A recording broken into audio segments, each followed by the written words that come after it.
पदी मनः पर्ययो, यानी विशुद्धि के हिसाब से, क्षेत्र के हिसाब से, स्वामी विषय की अपेक्षा से अवधि ज्ञान और मनः ज्ञान में क्या क्या भेद है। तो विशुद्धि अवधि ज्ञान जो है वो कम विशुद्धि वाला होता है। अब उसमें जो मुनि महाराज है या जो मनुष्य है उनकी कम विशुद्धि होती है और मनः ज्ञान में अधिक विशुद्धि होती है। उत्पत्ति के हिसाब से जो है वो अवधि ज्ञान जो है वो त्रस्त नाड़ी के समस्त लोक, मतलब तीनों लोकों में, अधोलोक, मध्यलोक और ऊर्ध्वलोक, तीनों लोकों के जीवों में ये हो सकता है। और मनः ज्ञान है केवल मनुष्य लोक में। मनुष्य लोक मतलब देवलोक में नहीं होगा क्योंकि वहां संयम नहीं है, अधोलोक में नहीं होगा, नारकियों में क्योंकि वहां संयम नहीं है। केवल छठे गुणस्थान वर्ती जो रिद्धिधारी मुनिराज है उनको ही मनः ज्ञान होगा। और वो भी मध्यलोक में केवल अढ़ाई द्वीप तक के मनुष्य पाए जाएंगे, क्योंकि ये मन में ठहरी हुई बातों को जानते हैं ना, मन में चिंतित अर्धचिंतित बातों को जानते हैं। तो किसके मन की जानेंगे? मनुष्यों के मन की। तो जिन मनुष्यों के मन की बातों को जानने, वो मनुष्य केवल 45 लाख योजन तक के ही पाए जाते हैं। मानुषोत्तर पर्वत के बाद 45 लाख योजन के बाद में मनुष्य नहीं पाए जाते। तो इसीलिए वहां मनुष्यों के नहीं रहने से वहां के बातें आगे, उसके आगे की बातें वो नहीं जान पाएंगे। फिर दूसरे इसके स्वामी कौन होते हैं? अवधि ज्ञान के स्वामी चारों गति के जीव होते हैं। चारों गति के जीव होते हैं। सैनी पंचेंद्रिय चाहिए पर्याप्त जीव है, चाहे वो नरक गति के हो, चाहे देव गति के हो, मनुष्य गति के, तिरंज गति के, सभी जीवों का अवधि ज्ञान हो सकता है। लेकिन मनः ज्ञान है वो केवल कर्म भूमि, भोग भूमि में नहीं, क्योंकि वहां संयम नहीं है, देवगति में नहीं, नारकियों में नहीं, केवल भोग भूमि के गर्भज मनुष्यों को एवं जो संयम हो, जिसके संयमी हो, जो वर्धमान चारित्र सहित हो, एवं जिसके रिद्धियां 7 रिद्धियों में से कम 1 रिद्धि हो, ऐसे जीवों को मनः ज्ञान हो सकता है। सबको नहीं होगा। मनः ज्ञान केवल रिद्धिधारी मुनिराजों को ही होगा। और विषय क्या है अवधि ज्ञान का? विषय मतलब वो क्या जानता है? परमाणु तक को जान सकता है। अवधि ज्ञान परमाणु को भी जान लेता है। और मनः ज्ञान क्या जानेगा? अवधि ज्ञान का विषय, अवधि ज्ञान ने जो जाना है, जैसे परमाणु को मनः ज्ञान अवधि ज्ञान ने जाना है, तो उसका अनंतवा भाग भी मनः ज्ञान जान लेगा। मन के विकल्प ज्यादा सूक्ष्म होते हैं, मनः ज्ञान के जो विकल्प है वो बहुत सूक्ष्म होते हैं, उसको वो जान लेंगे। तो ये डिफरेंस हो गया अवधि ज्ञान में और मनः ज्ञान में। आपको समझ में आ गए दोनों डिफरेंस? ऊपर हमने किए थे विपुलमति मनः ज्ञान और ऋजुमति मनः ज्ञान में डिफरेंस। अब नीचे हमने पढ़े अवधि ज्ञान और मनः ज्ञान में डिफरेंस। नीलम भाभी आपको समझ में आया? जी भाभी सुन रही हूँ। हाँ, क्लियर है ना? हाँ ठीक है, आगे चलते हैं हम। अब हम आएंगे मति श्रुतो निर्बंधो द्रव्येषु सर्व पर्यायेषु। मति श्रुतयो निर्बंधो द्रव्येषु सर्व पर्यायेषु। मति ज्ञान और श्रुत ज्ञान की प्रवृत्ति कुछ पर्यायों से युक्त सब द्रव्यों में होती है। मतलब मति ज्ञान वाले जो प्रवृत्ति है वो मति ज्ञान और श्रुत ज्ञान सब जीवों को होता है। हाँ जी, कुछ बोलना चाहते हैं आप मीना जी? हाँ, आप स्क्रीन शेयर करें प्लीज। स्क्रीन शेयर है? नहीं है? नहीं है। अच्छा,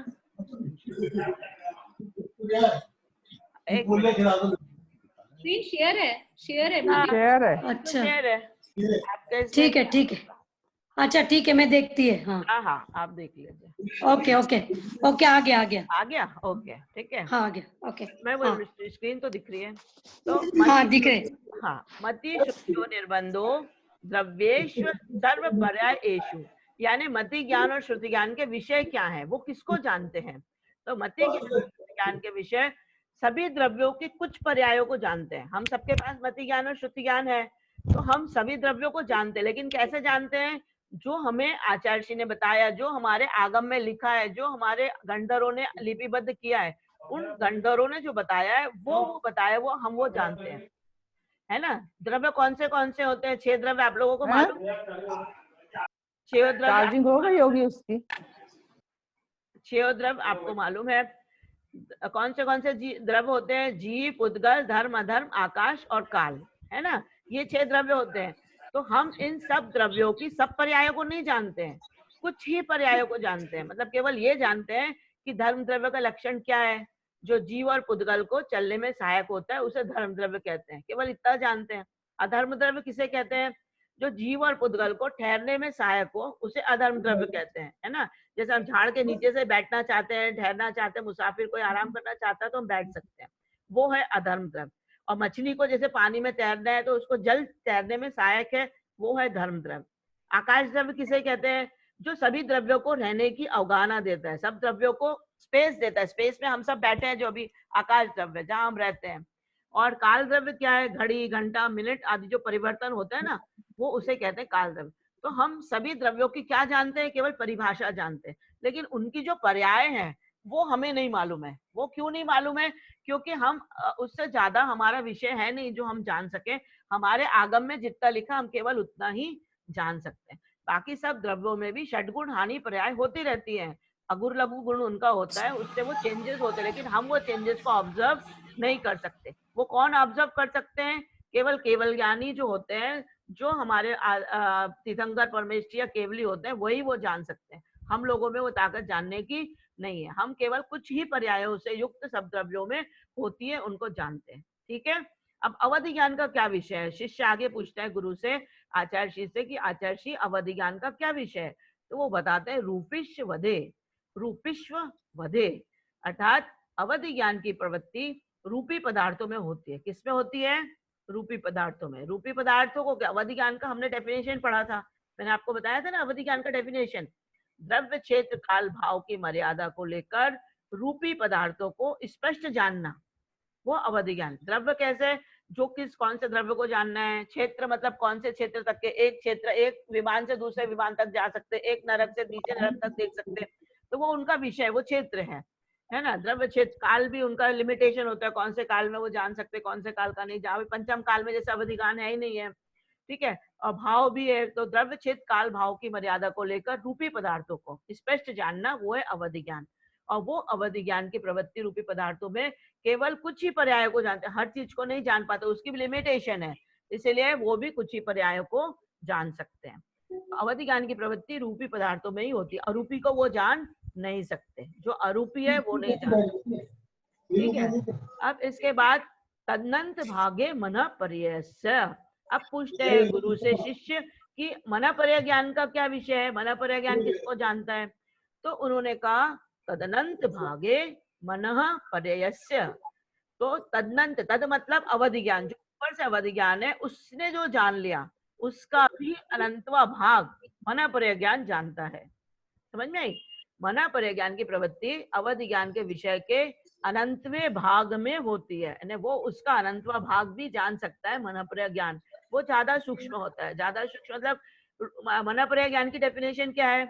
उसमें भी लिमिटेशन है। द्रव्य क्षेत्र काल भाव की मर्यादा को लेकर दूसरे के मन में तिष्ठती हुई रूपी पदार्थों को जानना, दूसरे के मन की बात को जान लेना, वो चिंतित, अर्धचिंतित और कुटिल कोई भी हो सकती है। तो ये मन पर्य ज्ञान का विषय है। तो इसकी भी लिमिटेशन है, इसलिए भी इसमें ये सारी चीजें नहीं आएंगी, कुछ ही चीजें आएंगी, हर चीज उसमें अवेलेबल नहीं है, सब चीजें वो नहीं जान पाएंगे। इसमें भी जो असर्वपरायेषु, जो लास्ट का वर्ड है ऊपर में, मति श्रुतो निर्बंधो द्रव्येश सर्वपरायेषु, मतलब उसका असर्वपरायेषु मतलब पूरी पर्यायों को नहीं जानता। तो ये असर्वपरायेषु है, रूपिष्व वध में भी लगेगा, 27 में भी लगेगा, और 28 नंबर वाले सूत्र में भी ये लगेगा असर्वपरायेषु, मतलब सभी पर्यायों को, सभी द्रव्यों की सभी पर्यायों को नहीं जानते। तो ये रूपिष्व वध में भी आएगा, मन पर्याय ज्ञान में भी आएगा, और अवधि ज्ञान में भी आएगा। मतलब सभी द्रव्यों की सभी पर्यायों को मति ज्ञान, श्रुत ज्ञान, अवधि ज्ञान और मन पर्याय ज्ञान नहीं जान सकता। ठीक है। अब कौन जान सकता है? सर्व द्रव्य पर्यायेषु केवलस्य। कौन जान सकता है सभी द्रव्यों की सभी पर्यायों को? केवल ज्ञान। कौन जान सकता है? केवल ज्ञान। केवल ज्ञान की प्रवृत्ति सब द्रव्यों और उनकी सभी पर्यायों में होती है। मतलब वो जैसे हम हाथ के ऊपर आंवला रखते हैं ना, तो आंवला हम पूरा देख सकते हैं, वी कैन सी। तो ऐसे ही जो केवली भगवान होते हैं, जो तीर्थंकर परमेष्ठी होते हैं, केवल ज्ञान के द्वारा वो सभी द्रव्यों की सभी पर्यायों को युगपत एक साथ देख सकते हैं, जान सकते हैं, सभी द्रव्य की सभी पर्यायों को जान सकते हैं। और बाकी के जो 4 ज्ञान है वो सभी द्रव्यों की सभी पर्यायों को नहीं जान सकते। समझ में आ गया? तो ये है इसका सर्वद्रव्य पर्यायेषु। अब 5 ज्ञानों का विषय बता दिया कि मति ज्ञान, श्रुत ज्ञान, सभी द्रव्यों की, रूपी द्रव्य पुद्गल संसारी अवधि ज्ञान, मन पर ज्ञान रूपी द्रव्य और केवल ज्ञान सर्व द्रव्यों की सभी पर्यायों को। ठीक है, फिर पर्याय मतलब कितनी, मति ज्ञान शुद्ध ज्ञान कुछ पर्यायों को जानता है, अवधि ज्ञान भी कुछ पर्यायों को जानता है, मन पर ज्ञान भी अवधि का अनंतवा भाग जानता है। सिर्फ केवल ज्ञान में लिखा है, देखो आप, सर्व पर्यायों को जानता है, बाकी सब में कुछ कुछ लिखा है। मतलब जो बाकी की 4 ज्ञान है वो क्षयोपशम निमित्त है। क्षयोपशम निमित्त मतलब ज्ञानावाणी कर्म के क्षयोपशम से ही हमें ज्ञान होता है ना। जैसे किसी को बहुत कुछ याद हो जाता है, किसी को नहीं होता। ज्ञानावरण का जितना क्षयोपशम होगा हमें उतनी चीजें याद होंगी, उससे ज्यादा हमें याद नहीं होगी। उतनी चीजें हमें पता रहेगी, उससे ज्यादा पता नहीं रहेगी। ठीक है,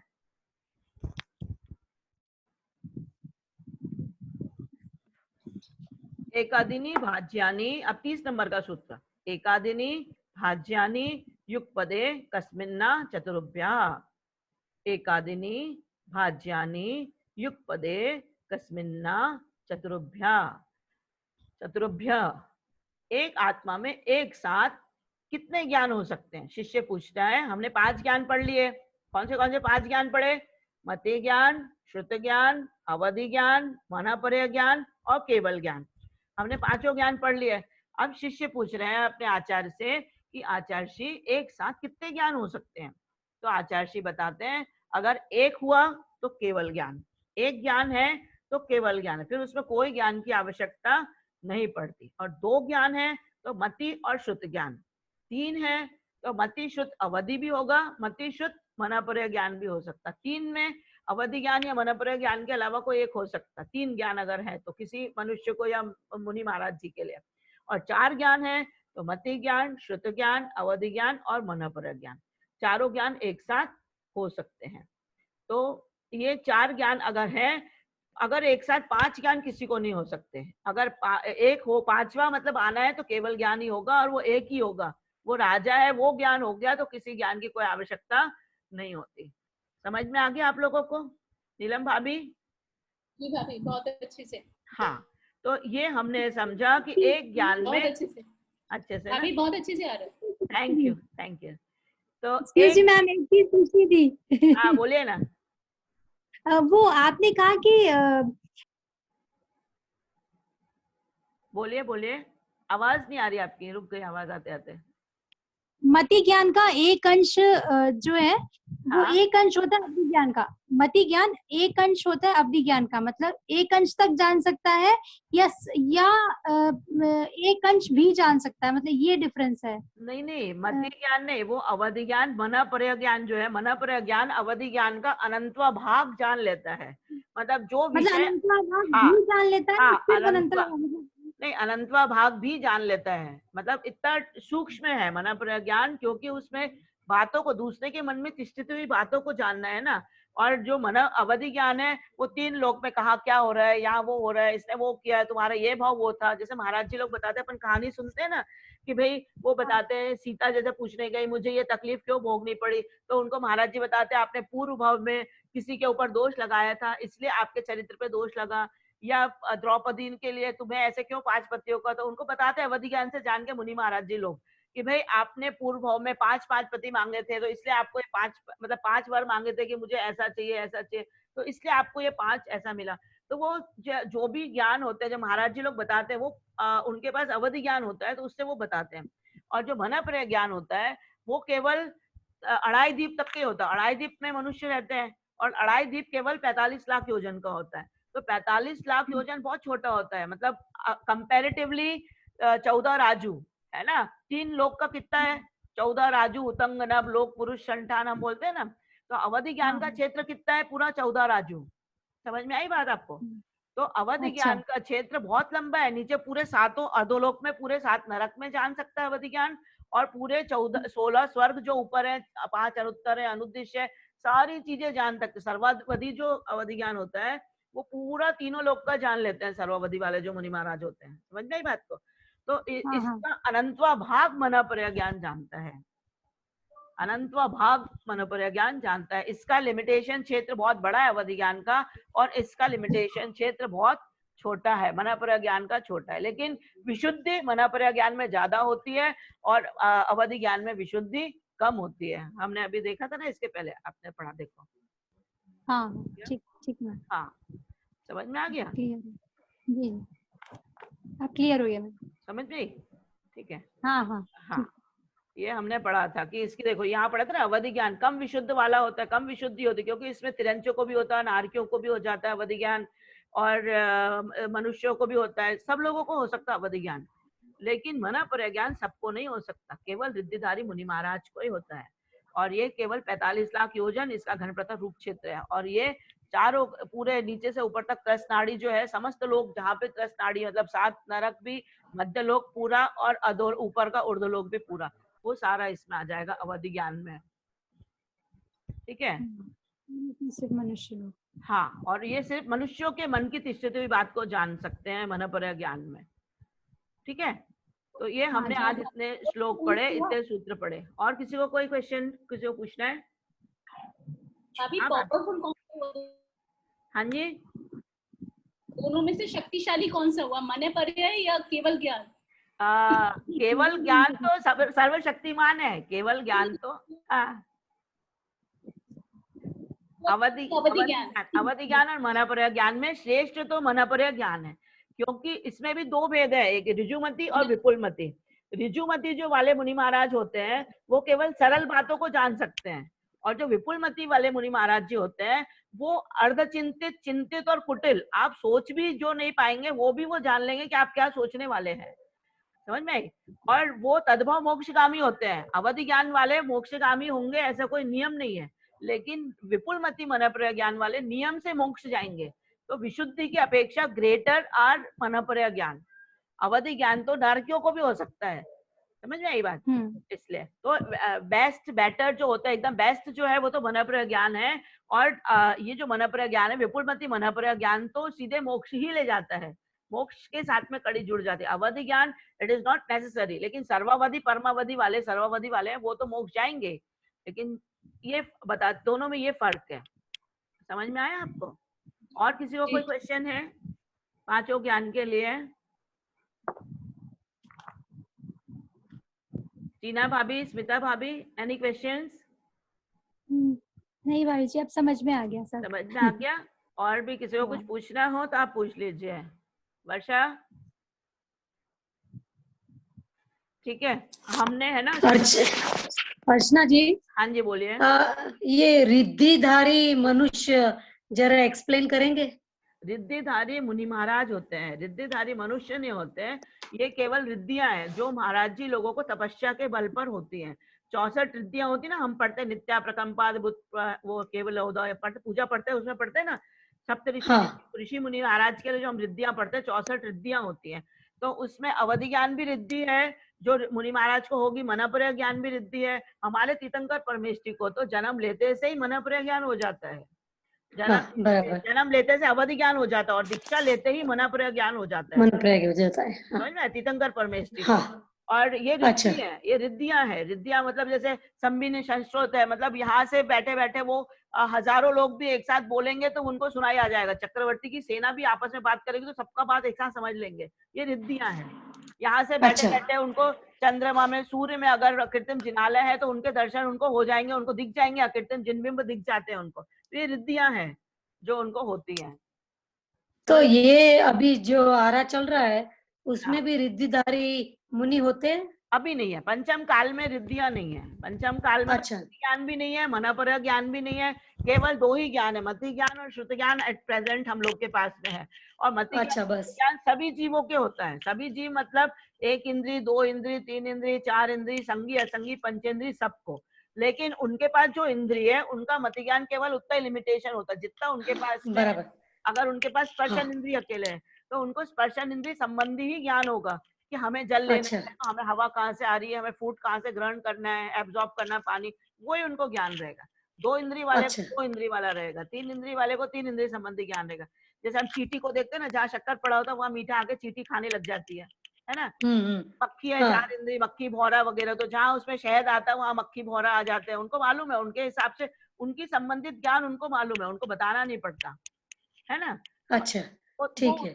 ज्ञान होता है उनके संबंधी, जितनी इंद्रिय उनके पास में उतना संबंधी उन जीवों को ज्ञान होता है। तो अभी फिलहाल सब जीवों को मति ज्ञान और श्रुति ज्ञान है। मति ज्ञान है परोक्ष ज्ञान है जो मन और इंद्रिय की सहायता से जानते हैं, होता है, बराबर। जो मन और हाँ। इंद्रिय की सहायता से जानते हैं उसे मति ज्ञान कहते हैं। तो अभी हमारे ठीक पास है। मन भी है और इंद्रिय भी है और प्रकाश वगैरह लाइट है, क्योंकि अंधेरा कर देंगे तो हमें कुछ दिखाई नहीं पड़ता। तो जो परोक्ष मतलब पर की सहायता से, ये 3 चीज परोक्ष है जिससे हमें जानते हैं मति ज्ञान और शुद्ध ज्ञान के बारे में। और अच्छा, अवधि ज्ञान ठीक और है। मनोपरक ज्ञान जो है वो आत्मा से जाना जाता है। उसमें हाँ। लाइट और मन और इंद्रियों की सहायता की कोई आवश्यकता नहीं पड़ती। नहीं, उसमें ठीक केवल है। मन से जाना आत्मा से जानते हैं। वो भी 2 प्रकार के मैंने बताया था आपको, सकल प्रत्यक्ष और विकल प्रत्यक्ष। सकल में केवल ज्ञान आ जाता है, केवल ज्ञान सकल प्रत्यक्ष है। और विकल ज्ञान में अवधि ज्ञान और मनोपरक ज्ञान। विकल मतलब लंगड़ा वाला ज्ञान, मतलब थोड़ा कुछ कम है जिसमें, जैसे विकलेंद्रिय बोलते हैं ना, 2 इंद्रिय 3 सकल और इंद्रिय, विकल। हाँ, अच्छा, 2 इंद्रिय 3 इंद्रिय 4 सकल इंद्रिय, केवल ज्ञान। हाँ, सकल वाला केवल ज्ञान और ओके। विकल वाला ज्ञान। ये जो विकल वाला है वो विकल प्रत्यक्ष जो है वो अवधि ज्ञान और अवधि ज्ञान, मन पर्याय ज्ञान। मनोपरक ज्ञान थैंक विकल यू, प्रत्यक्ष है ना। तो ये थैंक यू। हमने सब ज्ञान। अब ज्ञान कैसे है? प्रमाण ज्ञान है। अब मुझे आप ये बताओ कि आप लोगों का कल लास्ट वाला सूत्र रहेगा, तो पहला अध्याय आपका समाप्त होगा, तो आप लोग एग्जाम देना चाहेंगे? हाँ। अभी बिल्कुल देंगे। तो मैं आपको प्रश्न दे दूंगी, आप लोग उसके उत्तर ढूंढ के मुझे दे देंगे, या आपको क्वेश्चन आंसर एक साथ दूं तो आप लोग वैसा तैयारी करेंगे? तो मैं आपको वैसा दूं, बताइए आप मुझे। नहीं नहीं, ढूंढ के ही लेंगे हम। आप ढूंढ लेंगे, आई will give you only question आपको। क्योंकि वो अर्चना जी वो सारा हिंदी में ना, तो हाँ, जरा टाइम लगता है देखने को और समझने को मेरे को। ठीक है।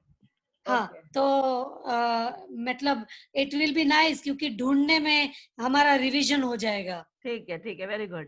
तो ठीक है। नीलम भाभी, मैं आप लोग को क्वेश्चन जाने लगी धन्यवाद। कल मैं आपको क्वेश्चंस दे दूंगी। जाने लगी हिंदी आवाज। हाँ, तो आपको क्वेश्चंस पूरे दे देंगे, तो फिर आप लोग उसके आंसर ढूंढ लीजिएगा। फिर मैं आपको आंसर सहित भी दे दूंगी लास्ट में, ताकि आपके आंसर और मेरे आंसर आप चेक कर लीजिए वेदर इट इज राइट और रॉन्ग, है ना। और कभी इतना तो भेजे में पढ़ा भी नहीं होगा। हाँ जी, क्या कह रहे हैं भाभी? पहली बार पढ़ रहे हैं। कोई बात नहीं, पहली बार भी पढ़ रहे हैं ना तो भी इसके हिसाब से अपनी तैयारी हो जाती है। अगर हम क्वेश्चन आंसर करते हैं ना तो रिवीजन हो जाएगा, वरना आप रिवीजन नहीं कर पाएंगे और आपका विषय मजबूत नहीं होगा। If you want to make it clear, ये जरूरी है। जाएगी फिर। हाँ, नो मैटर, कोई मार्क्स तो हमें है नहीं, किसी को फर्स्ट सेकंड थर्ड हमें कुछ देना नहीं है, लेकिन जस्ट बिकॉज यू कैन कर लेंगे क्वेश्चन आंसर के कारण आप रिवीजन करेंगे। इसलिए मैंने आपसे कहा कि आप रिवीजन। रोटी वाली लगाई और 10 टाइम माता जी। और अर्चना जी कितना टाइम है एक आंसर लगाने को? एक वीक? एक वीक, हाँ, I will give you 1 week full. एक संडे आप अभी आप देंगे, कल आपके पास क्या है? Tomorrow is I think so Wednesday. Next Wednesday आप एक हफ्ता ले सकते हैं, मुझे कोई जल्दी नहीं है ना। I give you tomorrow question answers, and for एक अध्याय में नियर अबाउट 100 क्वेश्चन है मेरे पास पहले अध्याय के। आप लोग को 100 चाहिए या 50 दे दूं? आप जितना बोलेंगे आई will give you that much. 100 दीजिए तो अच्छा है। और हाँ, दे दे 100। आपको टाइम भी चेक करके देख लेंगे। देखिए, क्योंकि क्या है, अगर आप तैयारी करेंगे ना तो आपका पहला अध्याय पूरा मजबूत हो जाएगा उससे। आप भूलेंगे नहीं, कालांतर में आप उसको भूलेंगे नहीं, है ना। ठीक है फ्यूचर में उसको भूलेंगे नहीं, मैं आपको tomorrow I give you questions, और मैं आपको आंसर थोड़ा सा मतलब हिंट भी आपको बता देंगे कि हमने पढ़ चुके हैं इसको, आपको कैसे उसके आंसर करने हैं। क्लास पूरी होने का समय है। और किसी को पूछना है आप? बजने वाला ना, पौने 8। ये तो आप ये, हाँ जी बोलिए। माय गॉड, आप ईमेल करेंगे ना? हाँ, ईमेल आप लोग अपना, मैं अपना लिंक शेयर कर दूंगी अपने ग्रुप पे, जो व्हाट्सएप वाला ग्रुप है, उसमें आप लोग बोले कि कान में लगा के बैठना, मैं भेज दूंगी आपको, है ना। और फिर हम आंसर्स कैसे भेजें? तुम्हें तो पूरा सुनाई दे रहा है, कान दुखने लगेंगे। फिर ईमेल कर दे आपको आंसर्स। म्यूट है नीलम भाभी, आपका म्यूट है, इसलिए आवाज नहीं आ रही आपकी। नहीं, मेरा म्यूट नहीं है। नहीं, नीलम भाभी से कह रही हूँ, नीलम भाभी से। सॉरी। हाँ, नीलम भाभी आपका माइक म्यूट है, आप जो बोल रहे थे सुनाई नहीं आया। आप कुछ कहना चाह रहे थे? मैं म्यूट कर दिया। हाँ, और किसी को कुछ पूछना है question? Because time is going out, 3 minutes we are having it, 3.5 minute बचे हैं। अर्चना 50 ही देना। हाँ 50 दूंगी, ओके। परीक्षा के नाम से तो मजा ही नहीं आता। आगे कुछ कमजोर स्टूडेंट भी है। घबराओ मत, वो घबराने वाली बात नहीं है, आपकी तैयारी के लिए है। इट इज, आप बोलो तो मैं तो आंसर सही थी आपको दे दूंगी, आपको जैसा चाहिए वैसा। I have answers also. नहीं भाभी 100 में ना we'll go deeply into it. Okay, That would be much better. I'll give you 100. Those who want to solve 50 they can solve 50. Those Yes. who want to solve 100 they ठीक can है। solve 100, है ना? It is ठीक up to है, you. ठीक है। ठीक है, आपको जितना Okay. सॉल्व करना है आप सॉल्व कर सकते हैं। Thank you. व्हाट्सएप पे हाँ जी भाभी, व्हाट्सएप पे भेज दीजिएगा। हाँ मैं भेज दूंगी आपको जरूर। और किसी को कोई क्वेश्चन है, किसी को पूछना है? हाँ क्वेश्चन सॉल्व करेंगे। हाँ गोपाल बोलो बेटा। अपन बोलेंगे तो इसके बाद। हाँ बेटा, हाँ हाँ ठीक है। ये गोपाल जैन जो स्टूडेंट है, ही इज फ्रॉम TAPU, हमारे यहाँ भी पढ़ता है। इसके बाद मेरी अच्छा। रत्नाचार्य की क्लास होती है, तो बच्चों का पहला अधिकार हो गया, उसमें पहला अध्याय हो गया, 41 श्लोक हो गए पहले अध्याय के। दूसरे अध्याय के 5 श्लोक है वो भी कंप्लीट हो गए। अभी तीसरा अधिकार चालू हो रहा है रत्नाकरण शावकाचार्य का, तो वो बच्चे लोग पढ़ते हैं। तो I have to teach after this class, I have to go there and teach them. Okay मंदिर। Okay Otherwise they come here Okay. also. If anyone is having any question, they can ask. आपको कोई question हो तो आप पूछ सकते हैं। वरना और नहीं, बताइए। आप जिनवाणी बोलने का है ना? हाँ जिनवाणी बोलने का है ना। और वही मैं पूछ रही, लास्ट 1 मिनट। क्या वाणी के ज्ञान से तुझे लोका लोक, तो वाणी मस्तक नमो सदा दे तो ढोक। हे जिनवाणी भारती तोय जपो दिन रैन, तो तेरी शरण आ गए सो पावे सुख चैन, सो पावे सुख चैन, सो पावे सुख चैन। देव बजो नियंत को गुरु से निर्गन, दयादन पाले सही सदा मोक्ष। 9 बार नमोकार मंत्र पढ़िए और सबको जय जिनेन्द्र, सबको जय जिनेन्द्र, सबको जय जय जिनेन्द्र।